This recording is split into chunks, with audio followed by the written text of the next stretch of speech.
এ হচ্ছে এমটি, এ হচ্ছে R15। দেখি কোনটা বেটার। প্রথমে যদি বলতে হয় R15 ইজ লুজার। কী রে এই কাম সারছে রে। A few moments later. হাই হে রে, এটা কেমনি চালাম রে ভাই? পুরো শুয়ে রয়েছে আমি হোন্ডার উপরে। ঠিক হইল না? সিটিং পজিশন খুবই বাজে। আমার কথা যদি বলি, খুবই বিরক্তকর সিটিং পজিশন। এই উপরে শুয়ে থাকবো সারাদিন। কয় কিলো চালাবো এটা? প্রথমত সিটিংয়ের দিক দিয়ে আমার কাছে খুব বাজে লাগছে। অ্যান্ড যদি থ্রোটলের কথা বলি, এটা একটা মাস্টার সার্ভিস দিতে হইব, আর অনেক কিছু পাল্টাইতে হইব। এটার ইঞ্জিনের অবস্থা খুব খারাপ, সাউন্ড শুনতে পাইতেছেন। অ্যান্ড বাইকের অনেক কাজ করে, তো অনেক পুরান গাড়ি, তো সেকেন্ড হ্যান্ড কিনছে, আবার অনেকদিন চালাইছে। তারপরে দেখি কী কী আছে গাড়ির ভিতরে। ও R15 থেকে MT-15 1000 টাইম বেটার, 100 টাইম না 1000 টাইম বেটার। তো আপনাদের সাথে ছোট্ট একটা স্পেসিফিকেশন নিয়ে কথা বলি বাইকের, যারা নিউ বাইক ভিডিও দেখতেছেন। এটা হচ্ছে Yamaha R15 V3 Indian variant. এই দেখতে পাচ্ছেন ফগ, এটা কিন্তু ইউএসডি না, টেলিস্কোপিক ফগ। অ্যান্ড এটা ইঞ্জিনের কথা যদি বলি, 155cc লিকুইড 4 স্ট্রোক 2 ভ্যালভ। এটা সম্ভবত এসওএসসি ইঞ্জিন। হ্যাঁ, ইঞ্জিন থেকে ম্যাক্সিমাম পাওয়ার প্রডিউস করে হচ্ছে 18.4 PSI এবং ম্যাক্সিমাম টর্ক হচ্ছে 14.8 নিউটন মিটার। অ্যান্ড সামনে পিছনে ডিস্ক আছে, সামনে পিছনে ডোরে ABS আছে। অ্যান্ড হচ্ছে হেডল্যাম্প, সামনের লুকিং। যদি লুকের কথা বলি, ভার্সন 3 লুকটা আমার কাছে অলমোস্ট বেটার লাগে ভার্সন 4-এর থেকে।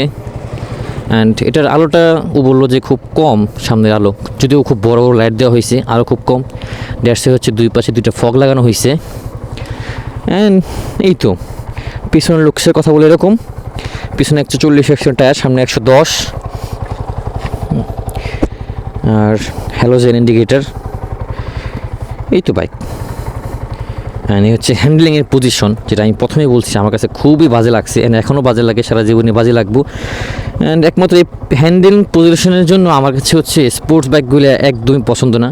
ড্যাশে হচ্ছে আমি MT-15 কিনছি, না হলে আমাকেও সবাই বলছিল বড় মাথা নিতে, আমার আম্মু বলছে R15 নিতে, বাট আমার কাছে বড় মাথা পছন্দ না। দেখছেন এভাবে শুয়ে থাকতে হবে সারাদিন। অ্যান্ড এই হচ্ছে speedometer. And R15 MT same engine, same সব কিছু, মিটারটাও প্রায় সেম। এই যে গিয়ার শো করে, এই জায়গায় RPM, এই জায়গায় হচ্ছে ফুয়েল, এই জায়গায় হচ্ছে স্পিড, অ্যান্ড এই জায়গায় হচ্ছে অটো ট্রিপ, মাইলেজ, যা সব কিছু এই জায়গায়। এই তো এদিকে হচ্ছে ব্রেক, ইঞ্জিন কিউ সুইচ, সেলফ, থ্রোটল, এনে ক্লাস, এই যে পাস, ডিপার আপার ইন্ডিকেটার, এই জায়গায় কাস্টমাইজ করে দেওয়া হর্ন লাগানো হয়েছে, এই জায়গায় আরও কিছু লাগানো হয়েছে। এই তো বাইক। তো দেখেন সেলফের অবস্থাটা কী করছে। এই যে কী রে, ঠিক হইল? কি মুসিবতে পড়লাম না? চলেই তো না এটা। এখনই ধাক্কা দিয়ে স্টার্ট করতে হয়। 2000 years later. ও হইছে হইছে ভাই, হইছে। আই হে রে, যে অবস্থা বাড়ির। তো আমার হচ্ছে কথা, যারা ডেইলি বাইক রাইড করবেন, কোনো কাজের ক্ষেত্রে নেবেন বা সবসময় চালানোর প্রয়োজন হবে, তারা ভাই ভুলেও এরকম স্পোর্টস বাইক কিনেন না। এগুলো কখনোই কিনেন না, অনেক প্যারা খাইতে হইব। আপনারা একটা MT-15 কিনেন, অথবা নেকেড স্পোর্টস যেগুলো আছে ওইগুলো কিনেন। আমি বলি আপনাদের অনেক বেটার হবে এটার থেকে। কারণ আপনার যখন এটা মাঝে মধ্যে বিকালে বের হইবেন, সবার সামনে ভাব নেবেন, তখন একটু ভালো লাগবে। যখন স্টোরি দিবেন, ঘুরতে যাবেন ফ্রেন্ডদের সামনে, ভালো লাগবে।